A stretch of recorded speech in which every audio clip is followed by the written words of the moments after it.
अस्सलामुअलैकुम नाज़रीन, JN news HD के साथ मैं हूं नाइला भट्टी। नजर डालते हैं आज की अहम खबरों पर। मेल से रिपोर्ट शराफत अली। शराफत में 50,000 से ज़ायद ख़वातीन बेनज़ीर इनकम सपोर्ट प्रोग्राम से मुस्तफ़ीद हो रही हैं। साफ और शफाफियत को बरकरार रखते हुए गरीब ख़वातीन की रहनुमाई मेरा अव्वलीन फ़र्ज़ है। Assistant director Benazir income support programme Hasnain Raza का मीडिया से गुफ्तगू।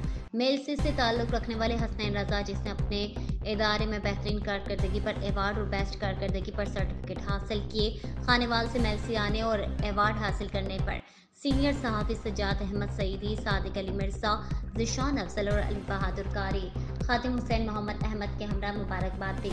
इस मौके पर हसनैन रज़ा ने कहा कि मेलसी में 50,000 से ज़ायद ख़वातीन हुकूमत की जानिब से इमदाद हासिल कर रही है।